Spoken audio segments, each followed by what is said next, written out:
Hey Jake, welcome to Network Capital. I love what you're building, and we generally host very interesting people doing interesting things. So tell us a bit about who you are and what are you building today. Yep, so happy to be here. My name is Jake, originally from New York. I ended up going to school in California at Stanford, and now I'm back in New York with the rest of the Pallet team. So what Pallet is a new age recruiting platform. More so, we're trying to build a larger ecosystem under the idea that not one recruiting solution fits all of the different problems out there, but there are definitely many different solutions that can kind of be combined into one overarching platform. And so that's what we're trying to build, rather than another tool out there. We'd rather build the infrastructure to allow many different other parties come up with their own hiring solution. Yeah. Yeah. So how did you get interested in this problem, and what was college like? Were you building stuff all along, or was there some sports, and give us a flavor? Yeah. So I wasn't much of a builder back in college. I was a wrestler. So I was on the wrestling team. So there was sports involved. And so I was mostly focused on just academics and competing.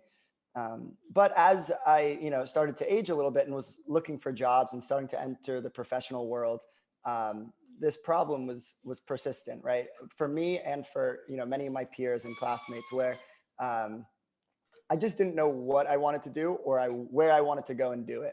I knew relatively the spaces that I might want to be in, right? Something to do with tech, but saw that a lot of people really started applying to the same places. And coming from Stanford, those places are the Googles, the Facebooks, the Goldman Sachs, the McKinseys, right? And it was feeling like those were my only options, right? And I think a lot of people felt that way. And so the first thing that we did is ultimately tried to set out to make this discovery tool to make it easier for job seekers to find new and interesting companies that they might not have heard of, but are really valuable places to work, and especially to start your career at.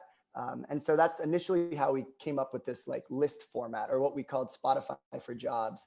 Spotify for Jobs, I love that. Yeah, it's breaking down different industries and sub-industries into coherent lists, so that if you were interested in sustainable tech and you didn't know exactly what you wanted to do within that industry or that niche, but you knew that that's somewhere you wanted to find yourself, you could just browse through a list of 100 companies or so that were all involved in that space, right?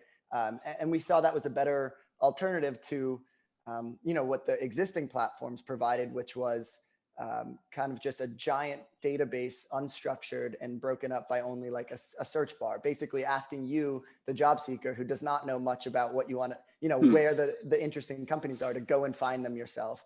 And so the way we saw the playlist working, it was more discovery centric, and the burden of that discovery was no longer on the user, but on the platform. Right.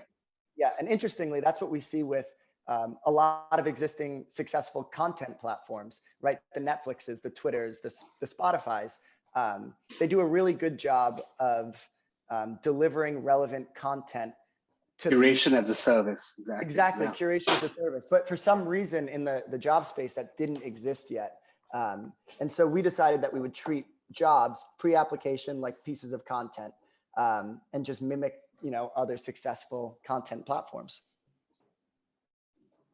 And I know that Pallet is one of your several products or initiatives that you've built.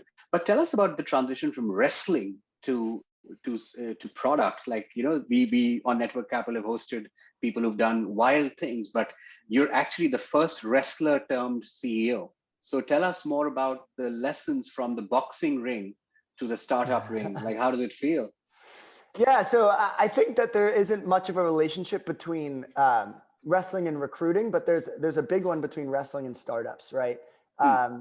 When you're working on a startup, there isn't much support around you, right? From larger enterprises or within your own organization. It's just a few people to begin with, kind of being scrappy. And I think that directly translates to the mat where, it's pretty directly, the responsibility is pretty direct to you, right? It sits on your shoulders, maybe one or two others, right? Your training partners, your coaches, or your other co-founders.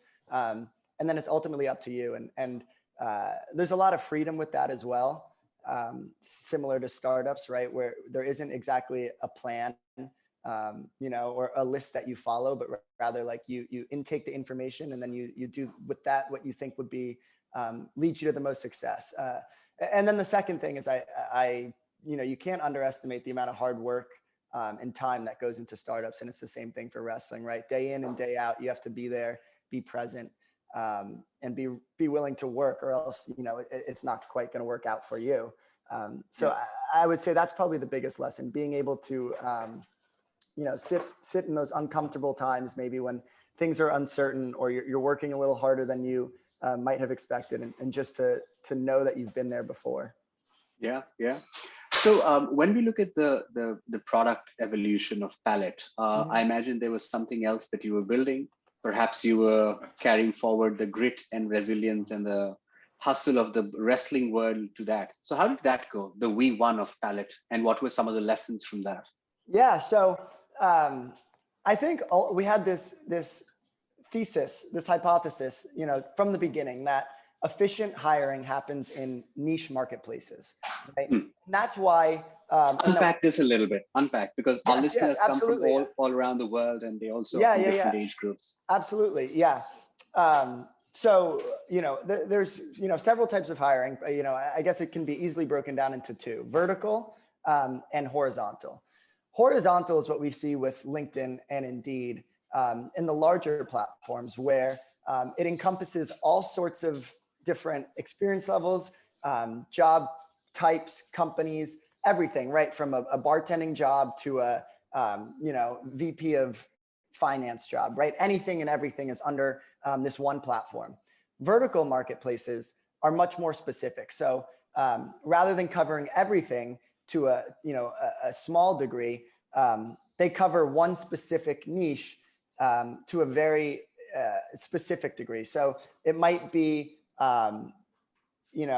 all entry-level jobs, right? Only for that one subgroup of experience levels. It might be software engineering specific, right? Only that type of role and nothing else. Or it might be, industry specific, right? Like these are all the VC jobs in one place. We don't deal with anything else, but we're very focused on that. And so we saw that the vertical marketplaces were more successful, right? If you wanted to be in VC, venture capitalism, you would have a much better time, much easier time finding a job on one of those venture capitalist specific hiring boards, right? Yeah. But the thing is, with the vertical marketplaces, is they have some inherent problems as well. One of them is discoverability, right? Everybody's heard of LinkedIn. Not everybody has heard of John Gannon's job board, for example, right? And so it's or Lenny Richitsky's job board. Exactly, which is a vertical marketplace, right? And so even though if you get to there, you'll have a much easier time. It's 95% of people will never find it because they're either they're focusing on whatever Google's SEO spits at them, or the LinkedIn or Indeed that they already know. So we wanted to combine those two ways, right? The vertical and the horizontal into one platform, which is basically a horizontal platform made up of hundreds of different vertical marketplaces, right? And that's what we call the list. And that was the Spotify for jobs, where we have a list that was venture capitalist specific. And so if that's what was interesting to you, it would effectively act as a vertical marketplace, but it would be discoverable like a horizontal one. So really combining the best of two worlds. And so that was really product one, right? We had a whole team. Our whole team was curating these lists, by hand. We would go through research and industry. So based on intuition. So let's say something in Stanford. Yeah. So it was it was intuition and research. So we would say, okay, what is an industry or a niche that we think job seekers would like, or a lot of people are asking for. And let's say it's, cryptocurrencies, for example, right? A very hot topic. we would go out and in a 3 or 4 day, giant research project, find all of the companies that were relevant in the space, refine it down to the best ones, and then, physically make a list out of it, publish it on the site, and then allow job seekers to look through that list. And so that's how all of the lists were coming up, hand curated. What we've transitioned to a little bit and what we saw, and this is what we're talking about with the V1 to V2, is that these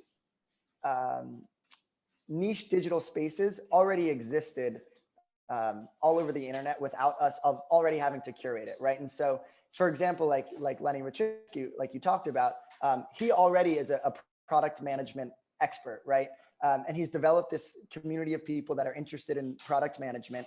And he knows all the relevant companies and all the relevant roles and everything of that sort. And so rather than trying to kind of do what he was already doing and curate it ourselves, we saw that we could be more effective if we just provided these existing people and these existing communities with the hiring tools to start doing it themselves. And so that's what you're seeing with Network Capital, where we have our Pallet tool for you, right? We saw that you already have a great audience, a great community, and your niche and what you're talking about, right? And instead of trying to step on your toes and curate for you, we said, why don't we give you the tools to be able to easily, seamlessly set up and run your own niche hiring marketplace. And so that's what we're starting to evolve into, where we're distributing this tool to as many different people, communities, creators, boot camps as we can, all of whom are focused relatively in some sort of niche, and allowing them to run their own marketplace. Yeah, because these days individuals can be marketplaces, communities can be marketplaces, enterprises can be marketplaces, and hiring is broken everywhere.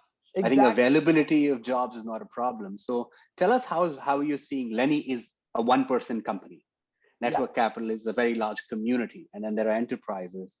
How do you see this job discovery space evolve? How do you think people in the coming years will find jobs? I think, of course, communities will be an important part of it, but I'm very interested in your take as a builder of a platform like Pallet. Yeah, so that's exactly right, and that's essentially the bet that we're hedging, right?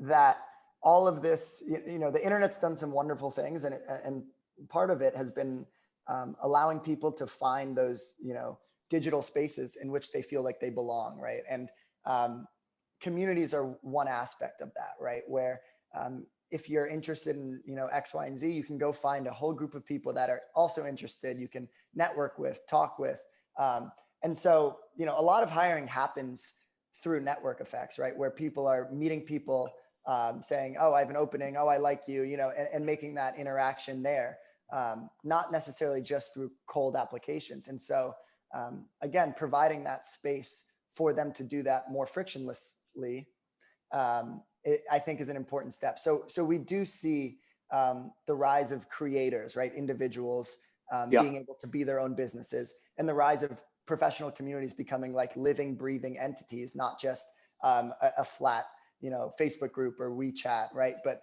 a very dynamic space for people to get support, meet new people, find new work, all sorts of those different things. And so I think that's a trend that's going to continue to rise.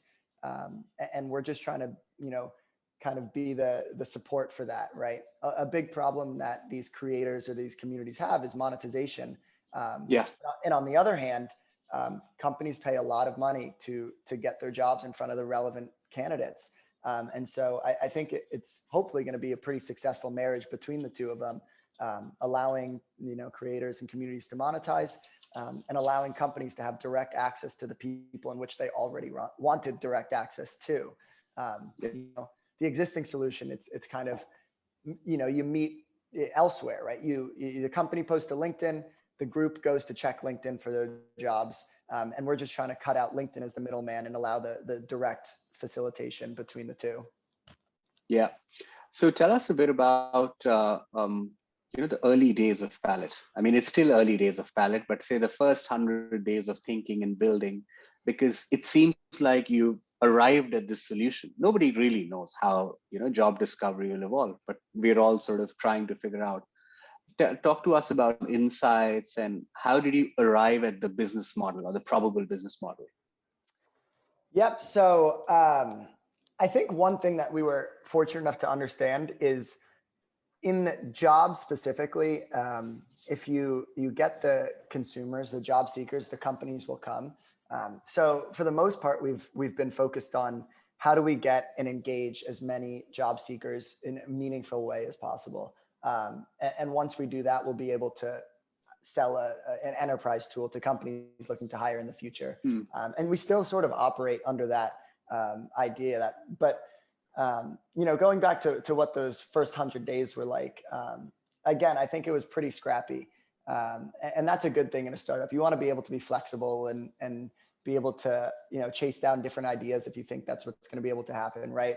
The decisions we've made, I don't think would have happened if we weren't heading into this without that flexible mindset where we weren't just sticking to our first initial idea, but we were, always, entertaining the possibility of how the platform could evolve. And so in the beginning, it was just a few of us. And, we're all pretty young. It was our first entrepreneurial journey. And so we were learning and figuring things out, day in and day out. It was a funny time because it was right at the height of the pandemic. And so we were, spending 12 hours a day inside and doing nothing except for working. And I think that was really beneficial for us because we got to go through a lot of the wrong answers early on before we started getting to the right ones. And if I could pull one lesson from a startup so far, it's that you just have to start and try things because almost always they never finish up how you thought they would. We in the beginning, little funny story is we thought we were going to add in every single job individually onto the platform as they appeared. And we were going to do what we called a fake it until we make it, until companies started posting their jobs directly to us. Yeah. It took us about, and that was always the plan. That was what we knew we were going to do. We just had to build the platform and then we were going to, just manpower through it. It took us about 45 minutes to realize that wasn't sustainable at all. And we had to switch everything up and go out and find a new solution. And that's what we did. And so, it's all of those little obstacles that you don't anticipate being there, but that show up that you get through. And those are the ones that, make a startup journey what it is. Yeah, I think the wrong answers are a lot more revealing than the right ones because they teach you more. Exactly. Yeah, they teach you more and they make you dig a little bit deeper, right? Yeah. And go out and find that right answer. But yeah. Yeah. Let's talk about Lenny a little bit because he's a prominent person in the creator economy, passion economy space. Left his job at Airbnb, and today earns, I believe, 2.5 times of what he earned, when he left Airbnb writing newsletters. So a good win for you guys would be to have him on board as a big champion of the platform. Tell us about how you guys met and what was the conversation like, and maybe you can explain it like a case study. It'll perhaps help other communities and other creators also figure out how they can use Pallet, how they can monetize the experience. Yeah, definitely. So we'd been following Lenny for quite some time, for over a year. He was always one of the big guys in the space that we looked up to. He, when we started our journey, he was just starting his newsletter journey. He was very active on Twitter and in his newsletter. He was very open and transparent about the ups and downs of kind of being a one-man show, right? And being a creator in that creator economy, And so we always had our eye on him. And then back in January, I would say this January, we've got an introduction to him through a mutual investor. One of his friends was an early investor in what we were doing. And he set up a call. And at the time, Lenny was thinking about doing a job board, right? And so our role at that time was to really convince him, why he should run with us, right? There are existing products out there. Why should he take his shot, right? On this startup hasn't even launched yet. And so we basically talked about, our grand thesis, right? How it's going to be, the future is in these niche digital spaces. And we're going to have this superior tool and, well designed, and we'll be there, and so, with Lenny, he thankfully signed a board, and we worked with him for 2 months trying to get the product exactly to where we want it to be. And I think that was a really awesome relationship to have, because as you know, right, he was a former product manager at Airbnb for 7 years, and all of a sudden he was essentially product managing us, right? He was kind of giving us little sneak peeks of what it was like to be working on Lenny's team. So that was really cool for us. But ultimately, I think the biggest thing for him is that monetization aspect.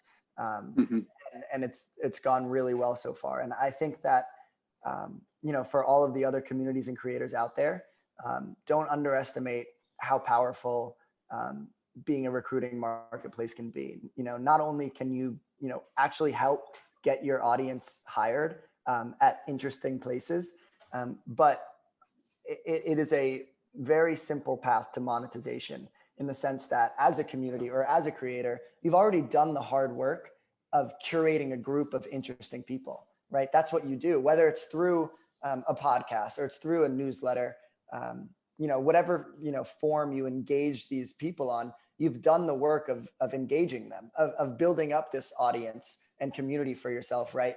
And effectively, that's all you need for a hiring marketplace to start working, right? Is the people. Yeah.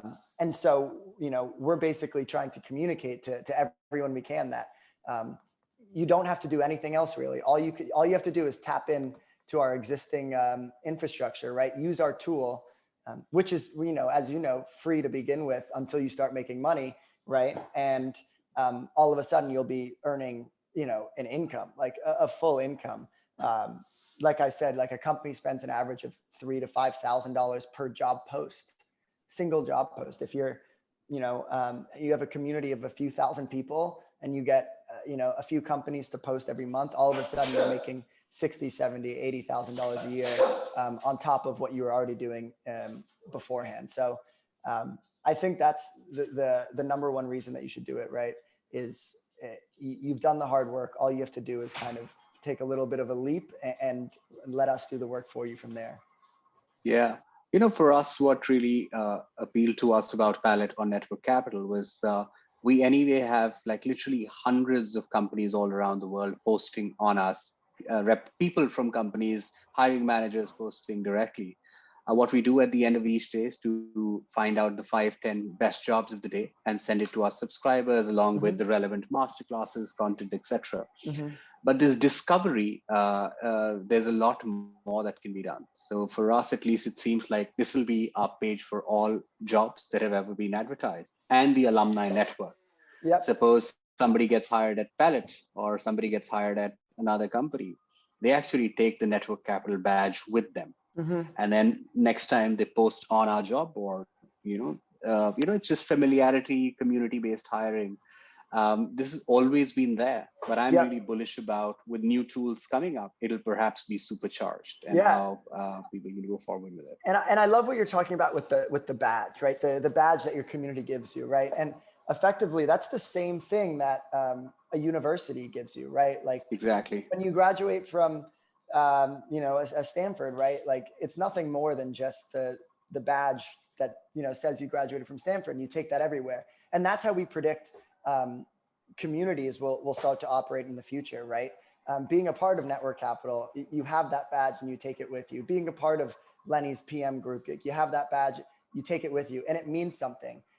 Similar to how a university degree means something. And what we think that's going to do, in a larger sense, is open up the pipelines for enterprises to understand more about different candidates, right? Right now, a recruiter, when they're looking, right, they say, oh, he went to Stanford, or, oh, he went to Michigan University, right? Like that says something about you, about the candidate. What we're envisioning is, oh, he's a part of Network Capital. That says something about the candidate. I don't think that behavior is quite there right now, but I think it's moving that direction. And I think it's going to be especially important in hiring, right? In that same regard, where being a part of specific communities is going to say something about you, right? The same way that a university degree says something about you, or a prior job at Robinhood says something about you. And so I think if that starts to develop a little bit, it'll only become more powerful, right? Now people that, didn't go to the Stanford or a Harvard or a top tier school and might, currently get overlooked in the hiring process, they can now, showcase other badges, if you will, that they have, right? Like, oh, this person, didn't go to Stanford, but they, are a part of network capital. Like that means something to me as a hirer. And so I think it'll help kind of distribute and democratize, hiring a little bit in that sense, where people are going to be able to come from all sorts of different directions and spaces and backgrounds without having to go through the conventional top tier of companies and institutions. Network capital that way is a very interesting mix of people, because there are people who've gone to the best of schools. There are people who want to go to the best of schools, the people who are dropouts, people who are, post 75 years of age, people who are, in school. So it's a very interesting mix of people. The large majority of people are millennials, though. And what I'm seeing is that signaling is being broken down into or unbundled. Earlier, signaling would only be if you worked at an Airbnb or went to a great school. Now, even if you have that, people are trying to do more. People are like trying to see how you can sort of leverage a community or a platform to create a reputation within itself. On network capital, the way hiring takes place is, of course, peer to peer. So somebody posts a job, and the way people engage with them, trust. All of it essentially the fact that trust is broken in the hiring process. I think network capital in its own way is trying to bridge that. Pallet as a platform is trying to sort of bring the trust leap closer. How do you visualize enterprises take to this? Will they be still using things like LinkedIn, or will they be going to Pallet on the likes, or will it be a bit of both? I think recruiting is one of the things where you can utilize multiple different options at once. The more, the merrier. Yeah. Exactly, right? It's not an internal company messaging tool, right? If I'm Slack, right, I have to win your business because there's only going to be one of me, right? And in terms of recruiting, the end goal is just to get that employee, right? And so I don't think it's ever realistic for like all companies or a single company to only use one platform. They might favor it, and that's where we'd like to be. But I think it's unrealistic to say that like, a hire or a recruiter will no longer use LinkedIn at all. LinkedIn's valuable, right? It's a gigantic database of every single resume, like in the world out there. But I think what we'll do better is two things. The first is segment the user base, right? The job seeker, the same way that we segment jobs, right? And curate them into different, categories and subcategories. We're doing the same thing for the users, right? On LinkedIn, you're just looking at one of 700 million, right? On Pallet, right? You can look through and browse 200 or 300 product managers, part of this product manager community, right? Or machine learning engineers that are part of this machine learning engine, community, right? And so the segmentation of candidates is very useful for recruiters, right? Because essentially you can just kind of dive into a few hundred people or a few thousand people of the exact candidate that you're looking for. And the second thing is that I think we'll have an advantage with is people, for the most part, aren't hanging out on LinkedIn anymore.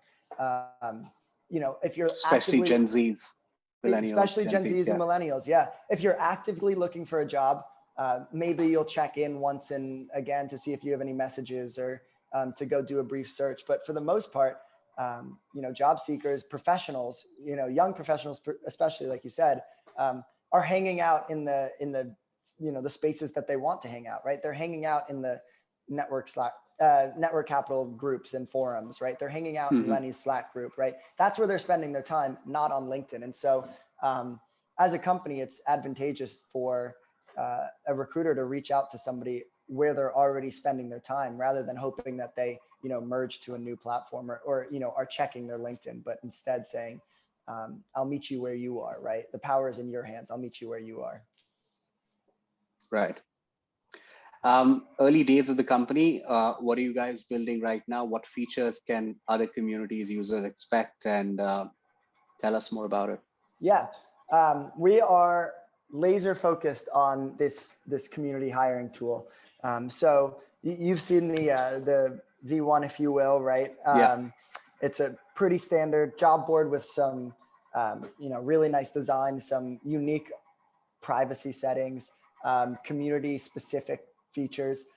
We're just going to double down on that. And there's still a lot that we can improve in terms of job posting flow, some design kinks, the ability for community leaders to do a few more things on their own.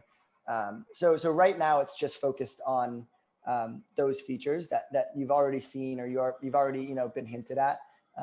And then what we're going to do from there is start expanding outward, right? Basically starting with if you think of the community tool as the core, right? And that central job board is the core. The next thing we're going to do is build out company pages, right? Hmm. So individual companies can be, highlighted with all their roles and all their relevant information. And then from there, we're going to move into the larger platform, right? The discovery engine, what we call a discover page, where we're going to list all of these different communities and all of these different curated lists in one place so that you can start to, navigate on your own. And then from there, we're going to, continue to build it out like that. So I think that's what's in store for the next few months. And I hope you keep an eye on it because I think there'll be some cool things. Yeah, well, we're very excited about that too. Uh, Give me the broader vision. Like, what would success look like for you in a few years? And if you could, solve one problem in this space, what would it look like, say, in a 3 to 5 year horizon?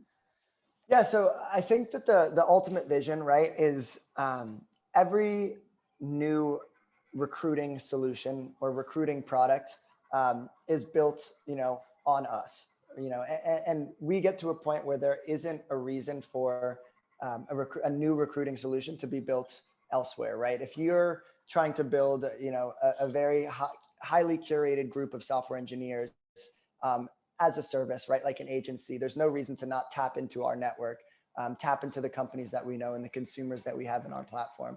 And so that's the ultimate vision, to really be the sandbox for all of these new recruiting platforms to build on.